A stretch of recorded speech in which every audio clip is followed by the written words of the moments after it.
Welcome to the fourth episode on Jewish financial parenting from the book Jewish Secrets on Wealth Creation by Dr. David Ogweli, the overseer of Dominion City Global. On today's episode, we're going to be focused on two things: balancing wealth with character. Very crucial, very important. I'm excited for this particular episode. I won't even lie to you. Balancing wealth with character is so important. Then we have 12 practical lessons, but out of the 12, we're going to just pick a few that we'll mention in today's video, and then the rest we'll mention it in the next episode. So do not miss out on any. Check out episodes 1, 2, 3. And today's one is the fourth episode. Welcome, guys, again. Thank you so much for stopping by. Like this video so that YouTube will see that, oh, this video needs to go out to more people and they can learn just like you and I are learning. And don't forget, you need to actually buy this book. There's so much I'm not saying because, like, I can't say everything. And when I say this and you read it, you will understand it better. Or when you've read it and then you watch the video again, I hope you do so, you would understand it even better. Now, Proverbs chapter 16 verse 8 says, "Better is little with righteousness than the vast revenues without justice." I promise you that if you do not have character, it's easy for you to lose money. So when you do not teach your children about righteousness, character, God, alongside wealth creation and making so much money, they would lose that money. They would end up not being the custodians that they are supposed to be. We all know that money is very corruptive. So when you teach them other values, patience, kindness, long suffering, the fruits of the spirit, when you teach them about money alongside the fruits of the spirit, then this money would not corrupt them. The only reason why this saying that money is the root of all evil is because those people only know about money.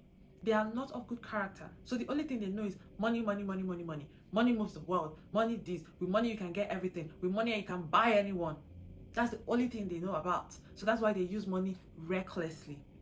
There are certain rooms you can't enter no matter how much money you have.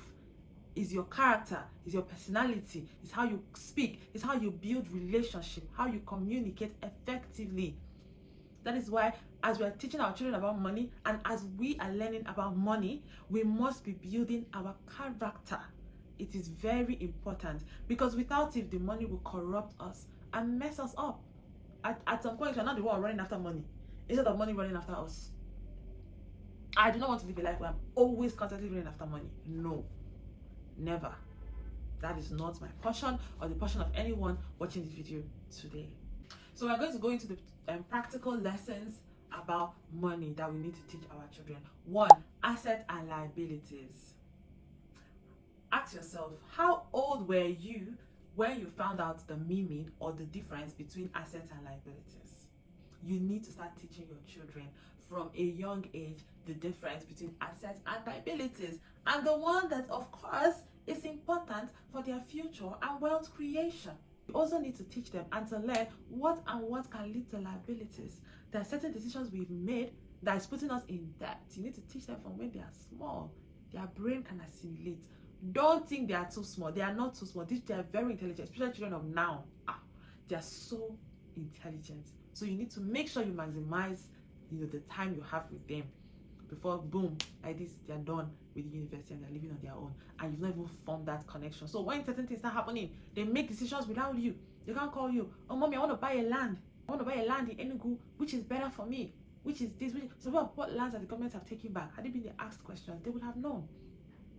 Because on my Kosovo day a few weeks ago, I was in Abuja and one of my aunties was just talking about lands and things. And there are certain places she was mentioning in Abuja, don't buy land there, it's risky, this will happen, that will happen. These are things that children need to be sat down and told. If they are not told, they will make mistakes. If you don't use true teaching to connect with them when they are older, they'll be making mistakes that they are not supposed to be making. Why then have you gone ahead of them? Why then were you not giving charge over them?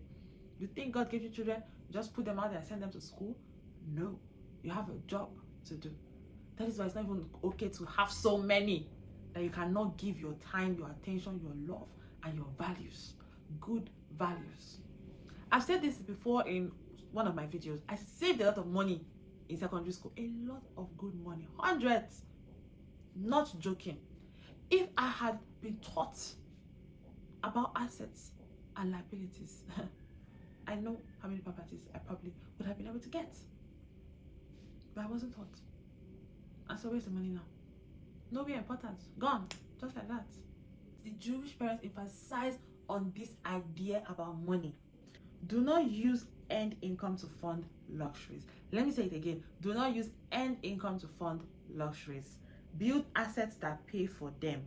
Build assets that would pay for them. In the book, I read the story of a man who pays his children's school fees through a certain business. So when he had money, instead of him to he practiced delayed gratification, instead of him to use it to do different things and just live life large, he bought 2 cars, he put them out there in the road. The money that's coming in from those cars that people are driving for him are what he's using to pay his children's school fees, the entire fees, not even from his own earned salary, not even from other things that he's doing by himself. No, it is money that he invested that is paying their fees.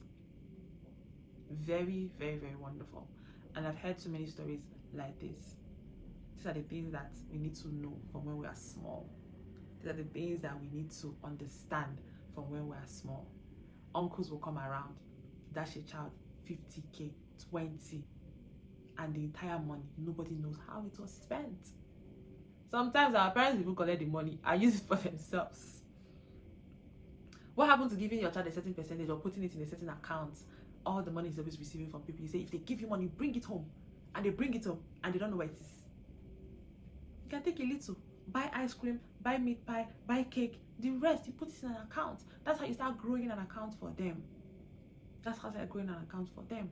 But anyways, I get it. Some of this money being dashed to them is used for the good of the entire family. And I pray that God will continue to bless us as we grow to be great men and women. And yes, I wanted to say this in a different video, but I forgot. So thank God I remembered. I mentioned about the Korean system of building up their children from when they are small. They start as interns in their company. Yes, your father could own the company, but you start as an intern. From being an intern, grow to assistant team lead. You grow to team lead. You grow to manager. You go to senior manager, and that's how you keep growing until you finally become maybe CEO or CTO or COO, and hopefully one day become the chairman of the company. Now, also in so many average families, their children, once they are done with school, they come to the store, they sell. They are the part-time staff of the shop, right? Because they do a lot of part-time jobs. They come, they help them sell, they put the money together, they arrange the shelf, they check out the inventory. These are secondary school, young children. They already know how these things work. And there's a particular one I watch, I'm trying to remember the name. From his mother's small store, he kept expanding because of the knowledge he was also learning from school and what his mother was teaching him, the practical things that he was doing, the experience he was gaining. Everything was boosting him up. And before you know it, the store became not just one, but so many scattered across different states and provinces in Korea. And this is how so many people actually built up their businesses. They would leave when they are done with school. They will come and start working with their parents. But some of these people now, they get so rich and they forgot these are the things, the most important part of their life and their children's life, because this is what will sustain the family. This is what will sustain the business. This is what will train them to be great entrepreneurs, great inventors, people who give back to the society in a big way. Do not waste your children's time, because they don't even know what to use their time and do. You're the one that will use their time wisely for them. All those times you're watching what I don't even understand on TV, give them a book to read. Every week, one book. They will read one per week. They will tell you what they learned, what they think the person should have done better. It allows them to think. I've seen on TikTok and Instagram people who try to practice these things and they come out to tell beautiful stories and, oh, my child has really changed.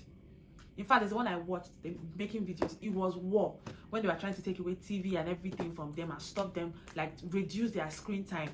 They were screaming, shouting, crying, as if their life is coming to an end. But their mother and their father, their parents insisted. Now, that same girl was sitting down, legs crossed, reading a book with so much intently, reading the book intently, with so much concentration. Imagine a child has to read one book every month, and before you know it, you make it 2 books every month. Do you know how they will function in few years to come? 6 months alone, 6 months steady reading, 2 books every month will change the way they act. Not every day video game. Yeah, video game is good. Maybe they'll have 1 hour of video game every day, 1 hour. and then they go to their reading. All this thing is structure. When you have so many children, you don't even know how to, you want to have 4. Are you able to give 4 everything they need to survive? Or you just throw them out there? In Nigeria, we have black tax. Our parents are taxing us once you're done with secondary school. You're not the one to take care of yourself. You're the one to take care of yourself. You're the one to bring money back. They're now billing you. Someone who is still just 18, 19. And yet, you did not give them the lessons to help them make money at a young age and bring back for you. Anyways, you can't give what you don't have. So you have to learn about money, how to make money, how to, your experience, your wealth. This thing is experience. This is what people are teaching and making so much money. They will teach for 1 hour. They will pay them 300,000. They'll pay them 250. They'll pay them $100 for 1 hour. This is their experience they are teaching. If you not experience it, you can't teach it. You can't give it. Top facilitators around the world, they are giving you their wealth of experience. That is what they are selling. That's what they are being paid for. The final one for today is no one owes you anything. You should start letting them know on time so that they will not be entitled. So many kids are so entitled. Even parents are so entitled. Oh, I did this and did that, so you must pay me back. Anyways, there's a certain level of wealth you will build. Your children don't need to give you any money, because the money that you've made will keep taking care of you until the day you die. It will keep taking care of you until the day you die. Yes. So they don't need to send you money. All they need to do is your birthday, they'll throw you a nice party, all this. But your basic needs, you don't need it from them, because you've built something wonderful. And they are sustaining it now, because you've taught them from a young age how to sustain it, and they'll teach their own. So you need to let them know you don't owe anybody anything. They need to learn. Yes, the company would be theirs, but by the time they start as an intern and carry coffee around, help and do photocopies, run errands, before they now grow to the next level and they keep growing, they will see now hard work. They will understand. Do you understand? They will understand. Hard work will remove that sense of entitlement. But if you just train them abroad, you bring them back to come and take over. I'm sorry, you've just ruined a business that you worked so hard for. God has all given us different talents and abilities that can give us so much money. So if you're entitled, you're telling God that I don't care for these things you've given me. All I want is what someone has worked hard for. That is all what I want. And that's very wrong. You can't, no one rich person creating wealth, building legacy, and doing all those great things is entitled. Not one. Not one of them. They don't have that entitlement. Go out there, build your own thing. Build it and bring it back and add it to the family business. And then if at the end of the day you're supposed to take over from everything you've learned, you take over and you will not ruin it. You will not waste it. You're a custodian. You move it to the next level. So yes, this is the end of this episode, and I hope you learned something. This is episode 4. If you've not watched 1, 2, or 3, please go back and watch it. It is absolutely amazing, and they are all connected. Also, share this with your family and friends. Like this video. It's telling YouTube that this video needs to be seen by more people, and YouTube would recommend it to more people if you like it, or when you like it, because I trust that you would like it. Thank you so much. See you in episode 5, and that will be the last episode for our Jewish financial parenting.